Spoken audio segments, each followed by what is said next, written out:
Hi all, this is Sharon Day from Ghost Hunting Theories, and it's Vlog Friday. I thought today what I would do is I would discuss something with you. I've had a lot of people ask me questions about this ancient giants theory that I'm running around, what I call the originators. It really began with just finding something that had been hidden away from knowledge, at least from the knowledge that we're taught in schools. It was a study done on a unusual skull, and apparently this wasn't a single sighting of this unusual skull. It was found all over the place, and a lot of them were found in Nevada, and this one in particular, what I call the slope-headed skull, was found in Nevada and in Humboldt Sink, an old dry lake bed. Where a lot of other interesting finds were that we weren't really given, I don't know, privilege to see or understand.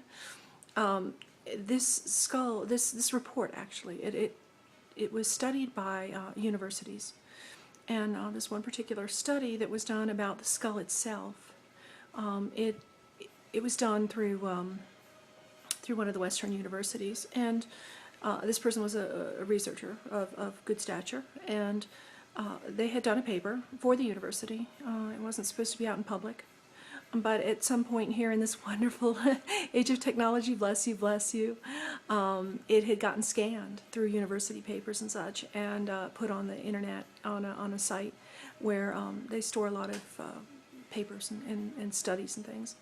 So this came to my attention by M.K. Davis, who is probably one of the researchers that I most respect of all. He's tireless. He's just this font of knowledge. He's read every book he can find. He's gone to every site he can go to. He has asked questions and pondered. And when he saw this online, he thought I might be interested in it because I was kind of, well, looking for skulls that might be sort of gigantic. Well, this one was called robust. And as I came to find out that this skull actually was, there was a classification called Ottomid for this skull, and they had been found all over the place. And they don't make any sense. They're what they call archaic looking, and they give all the characteristics of having been carnivorous, which means they were a predator. They weren't omnivorous like us. Sure, we could kill something and eat it, but we didn't stalk things all the time. We were willing to eat the bushes and the leaves and the roots. But these guys, they were only meat eaters, which is absolutely characteristic of a typical giant behavior. It's been reported as cannibalistic, and I mean, this is through legends that were passed down many generations. You know, there were originally native, or what we call native people, which, as I come to unfold this whole theory, realize that none of us are really native. We're sort of second coming of people, another migration of people.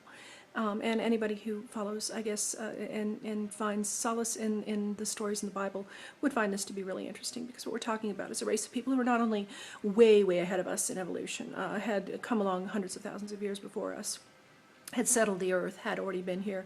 And this shows why there was knowledge before time, out of place, out of time, that seemed kind of odd for human behavior. For Homo sapiens, well, Homo sapiens have only been out of Africa for, what, 80,000 years? So we were newbies, just starting to spread around the world and finding these people who were so incredibly advanced. And what has never really sat well for me on the aliens, ancient alien kind of concept, is that honestly these people were they were using stone, and they were using, you know, some archaic means, but they were doing it quite well. So they had advanced engineering, they understood astronomy, they understood canal systems, digging wells, mining, all kinds of things that Homo sapiens had not come with yet. We did acquire it from them. We did end up taking over their places and sort of somewhat reverse engineering some of what they were doing, and also just simply pilfering what they left behind, and trying to build similar sites nearby, which were just meager in comparison to what these giants, the originators, were able to do. But as this theory's been unfolding, I keep finding more and more evidence of it. And now suddenly the world makes sense. We didn't have little gray aliens coming down and making stone buildings. No, we didn't. We had universal language that was spread around the world. Homo sapiens ran into it, so if you notice that Phoenician looks like Hebrew, or Hebrew looks like Native American hieroglyphs, or whatever you want to say, of course they did. They all came under the influence of the same culture that had spread this language around the world, and spread other means too. So if you see pyramids in China, you see pyramids in Mexico, you see pyramids in Central America and Egypt. we kind of can make a guess that all these things were happening simultaneously because Homo sapiens were being exposed to them simultaneously. So this leap in human knowledge, it wasn't because we were eating meat, for God's sake, it wasn't that. Lions were eating meat and they were not building buildings. So let's just be realistic about what we have from the past. Let's throw away everything they've told us because they've caused us to have colored lenses when we look at things. You go to a museum, for example, and the display tells you what you're supposed to be seeing. So we've lost any originality and understanding what was.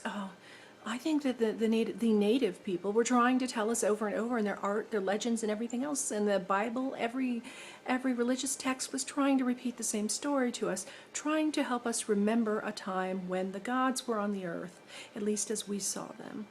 And so if things were happening simultaneously, we had a huge jump in knowledge. I think we can take a wild guess where all that came from. It was from the culture that was here first, the originators. So anyways, that's a theory, and I'm sticking with it. Thanks.